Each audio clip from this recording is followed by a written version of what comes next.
In 2025, there are two ways to ensure the success of a new reality competition show. You can put Mr. Beast's name in the title, or you can make enough budget cuts to afford to cast people who are already reality stars. As shows like The Traitors, House of Villains, and Deal or No Deal Island gain popularity, last week Food Network entered the fray with the premiere of Worst Cooks in America's 28th season, succinctly titled Worst Cooks in America Celebrity Edition Heroes vs. Villains Real Worst Cooks of Boot Camp. Say it 5 times fast and you'll waste 10 minutes of your life. Before wanting to make this video, I'd never seen an episode of Worst Cooks in America. When it comes to cooking competition shows, I spend a lot more time in the Gordon Ramsay culinary universe, the GRCU, than the Food Network culinary universe, the FNCU. Though there have been other reality TV stars on Worst Cooks in the past, it took this cast to finally get me to tune in. And even then, I almost didn't. Also because of the cast. But I can't pass up a Heroes vs. Villains themed season of anything, since Survivor will probably never make one again. For Food Network's attempt, Worst Cooks assembled 10 people who have previously appeared on reality TV. A mix of big-name reality veterans, this guy who's also probably pretty well-known, but I don't have Netflix, so I've never heard of him. People who leveraged their more famous sibling to get on Big Brother 10 years ago, athletes who have aged out of their sports, and celebrities with either a good or bad agent, depending on your perspective. Everyone is playing to win $25,000. For a good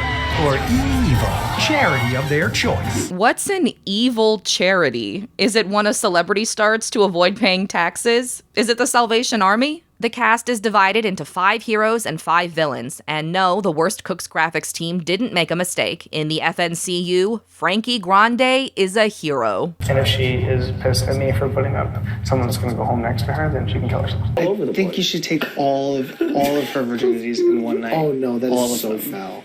Oh my god. Oh god.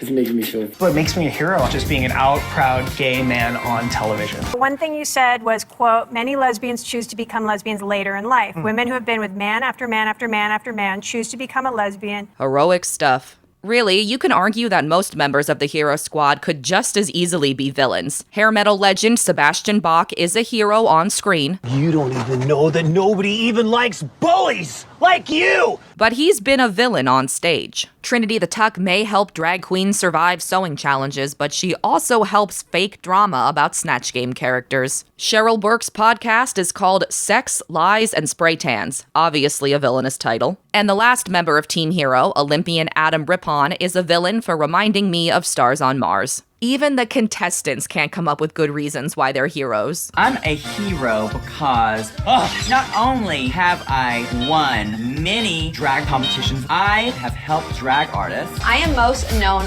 for a little show called Dancing with the Stars, and I'm a hero because I make champions and I know what it takes to win. I competed in the 2018 Winter Olympics where I won the bronze medal. He's a hero! Thank you. If winning makes you a hero, then Ozymandias, John Doe, and Thanos at the end of Infinity War are all heroes. And to be clear, I'm not saying that any of Trinity's crowns or Cheryl's trophies or Adam's medals were easily won or unearned. I'm just saying that being an Olympian can't be the only reason you're a hero, when some Olympians are Ryan Lochte. New details are casting further doubt on Ryan Lochte's story of being robbed at gunpoint in Rio. And the heroes aren't the only villains. In addition to the villains, there's also whoever titled this episode Real Worst Cooks of Boot Camp, even though there are no Real Housewives in the cast, and whoever thought this was the best way to spell potato, as in Potato. You know what they say, potato potato. Another production villain is the person who stocked the kitchen with eggplants, because the cast, mostly Frankie Grande, promptly uses them to make a series of penis jokes hackier than a badly cut salmon fillet. Despite my appearance, this is my first time handling an eggplant. I mean, insert joke here. You're gonna make me look so Italian, and then I'm gonna take home the golden spatula. I don't know if I can do that on television. And of course, some of the show's biggest villains are the people who made sure we saw all that footage. The editors. The best way I can describe the Worst Cooks editing style is like if someone bought DaVinci Resolve or Final Cut Pro, then applied all the free visual effects and used all the free sound effects in one project. We're teaching them life skills on how to survive in the wild. And if it weren't for him, I'd probably be dead. Go see her and fillet a fish. Same thing. Corinne, she's like just kinda in the clouds a little bit.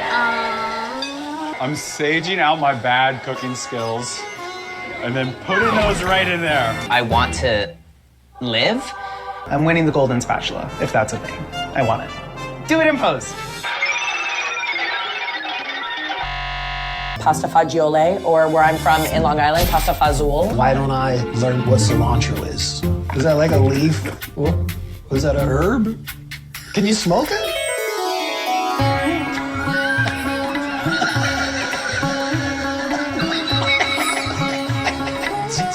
Funny stuff. And if that wasn't enough to make you want to watch Nailed It instead, just wait. The contestants haven't even started cooking yet, if you can call it that. As I understand it, once upon a time, 15 years ago, Worst Cooks in America was a show about teaching regular people how to make better food. Now it's more like a playpen for famous people aspiring to be famous people and used to be more famous people to reinforce their brand. I am a fellow Italian, but I'm really, really nervous of disrespecting our culture terribly. Francesco! I'm the best.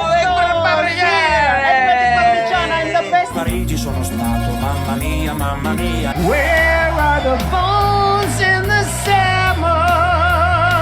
People might know me as a jerk from reality TV, so I'm jerking some chicken and we're gonna see how it turns out. Where are the bones? If you have something large and meaty, it probably should be being cooked right now. Large and meaty, or tucked away. Go grande or go home. Hashtag. For their first challenge, the contestants get 1 hour to cook a meal from scratch without a recipe and make enough to serve 12 people, all 10 cast members plus the 2 hosts. For some reason, neither of whom are the woman who's hosted the other 27 seasons. This challenge is designed to be a disaster, to prove just how worst these worst cooks really are. Making food from scratch out of your head would be hard for even the country's most mediocre cooks, and throughout the episode, multiple cast members inadvertently reveal that not using recipes is the reason their cooking is bad. As of right now, when it comes to cooking and looking at free ball things. When I'm in the kitchen, I take random things and I put them in a pot, and I'm like, this is dinner, kids. I believe that none of these people can cook, except for the ones I've seen lead a cooking segment on Drag Race before. Welcome to my kitchen. Oh, I'm so happy to be so here. nice for you to come to my kitchen. This is Frankie Grande's pizza kitchen. But my suspension of disbelief can only take me so far. Sebastian, take your asparagus out to drain. No, Sebastian. Like the paper towel is gonna sop up 6 quarts of water. Sebastian! What? You gotta take the... Sorry. Do we have to wash our hands? Probably not. How much sauce goes on a pizza? Whatever a ladle is, I'm assuming it's this. I'm looking at this doohickey that is like shaped like a bowl, but it has a thing on it, and I have to stick things in it. I don't know what a tong, thong, time is the difference. Like, what is all this stuff? I don't think this is the right tool. This is not the right tool. Why not try a spoon? New York makes a waffle using edible glitter, flour, And something else white. then she pretends to not know what heat is. How do I make this hot? You put it with heat. Okay. This is especially bad editing because in the shot literally right before New York asks that, we see her pour melted butter into her batter. Speaking of melted butter... Oh no.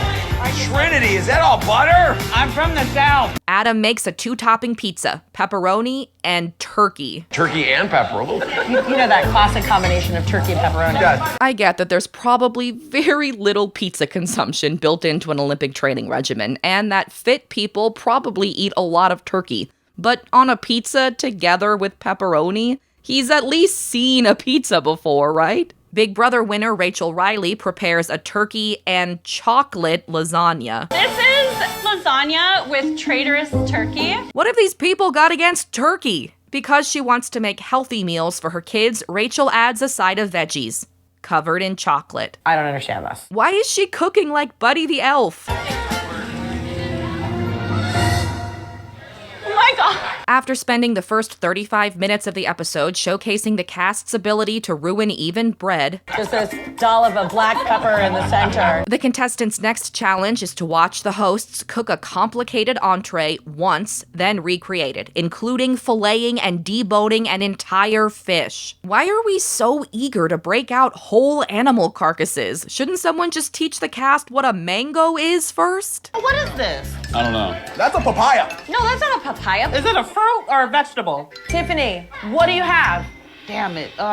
What is it? Banana fruit. The hosts, chefs Antonio LaFaso and Jeff Morrow, also have a cook-off to determine which group they'll each mentor, but they're both already wearing their team's colors. From the beginning of the episode, Antonio wears red like the villains she'll eventually become the coach of, and Jeff wears blue like the heroes. They couldn't both wear a neutral-colored jacket to start? Pretty much all my favorite parts of the episode were accidents, or to put it another way, they were real, like Chef Antonia setting fire to a bag of bread during the cook-off, New York realizing that heels were a bad choice, Rachel panic pouring all this salt into a single pot of water during the elimination challenge, and the debut of not her maniacal laugh, but... I've even been working on my methodical laugh.